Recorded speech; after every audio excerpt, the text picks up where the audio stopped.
A reading from the book of Mark, chapter 5. No commentary. Chapter 5. They came to the other side of the sea, to the territory of the Gerasenes, where, when he got out of the boat, at once a man from the tombs whom had an unclean spirit met him. The man had been dwelling amongst the tombs, and no one could restrain him any longer, even with a chain. In fact, he had frequently been bound with shackles and chains, but the chains had been pulled apart by him, and the shackles smashed, and no one was strong enough to subdue him. Night and day among the tombs, and on the hillsides he was always crying out and bruising himself with stones. Catching sight of Jesus from a distance, he ran up and prostrated himself before him, crying out in a loud voice, "What have you to do with me, Jesus, Son of the Most High God? I adjure you by God, do not torment me." Then he had been saying to him, "Unclean spirit, come out of this man." He asked him, "What is your name?" He replied, "Legion is my name, and there are many of us." And he pleaded earnestly with him not to drive them away from that territory. Now a large herd of swine was feeding there on the hillside. And he pleaded with him, "Send us into the swine, let us enter them." And he repeated them, "Send us into the swine, let us enter him." Then he let them, and the unclean spirits come out and entered the swine. The herd of about 2,000 rushed down the steep bank into the sea, where they were drowned. The swineherds ran away and reported the incident to the town and throughout the countryside, and the people came out to see what had happened. As they approached Jesus, they caught sight of the man who had been possessed by legions, sitting there, clothed and in his right mind. They were seized with fear.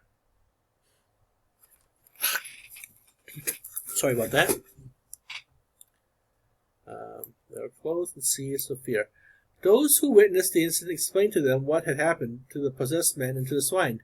They began to beg him to leave their district. And as he was getting into the boat, the man who had been possessed pleaded to remain with him. But he would not permit him, but told him instead, "Go home to your family and announce to them all the Lord in his pity has done for you." Then the man went off and began to proclaim the Decapolis, what Jesus had done to him, and all were amazed. When Jesus had crossed again into the boat to the other side, a large crowd gathered around him, and he stayed close to the sea. One of the synagogue officials named Jairus came forward. Seeing him, he fell at his feet and pleaded earnestly with him, saying, "My daughter is at the point of death. Please come and lay your hands on her, that she may get well and live."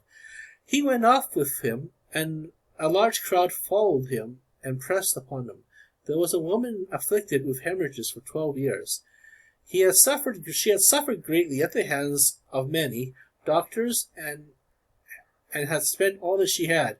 She was not helped, but only grew worse. When she heard about Jesus and came up behind him in the crowd and touched his cloak, she said, "But if I but touch his clothes, I shall be cured." Immediately her flow of blood dried up. She felt in her body that she was healed of her affliction. Jesus, aware at once that the power had gone out from him, turned around into the crowd and asked, "Who has touched my clothes?" But his disciples said to him, "You see how the crowd is pressing upon you, yet you ask, 'Who touched me?'" And he looked around to see who had done it. The woman, realizing what had happened to her, approached her in fear and trembling. She fell down before Jesus and told him the whole truth.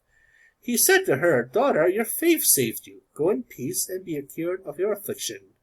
While she was still speaking, people from the synagogue's official's house arrived and said, "Your daughter has died. Why trouble the teacher any longer?" Disregarding the message that was reported, Jesus said to the synagogue official, "Do not be afraid, just have faith." He did not allow anyone to accompany him except Peter, James, John, the brother of James. count him, except Peter, James, and John, the brother of James. When they arrived at the house of the synagogue official, he caught sight of a commotion, people weeping and wailing loudly.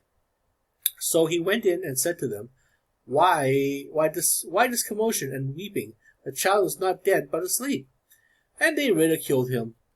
They pulled them all out. He pulled them all out, took them along the father's. Then he put them all out. He took along the child's father and mother and those who were with him, and entered the room where the child was. He took the child by the hands and said to her, Takila talikalum, which means, little girl, I say to you, arise. Talikalum. Talitakum. Yeah, talitakum, which means, little girl, I say to you, arise. I say to you, arise. The girl, a child of 12, arose immediately and walked around. At that, they were utterly astounded. He gave strict orders that no one should know of this, and said that she should be given something to eat. Okay, thank you for spending time with us once again. Chapter 6, I believe. So we'll see you there. Have a good one.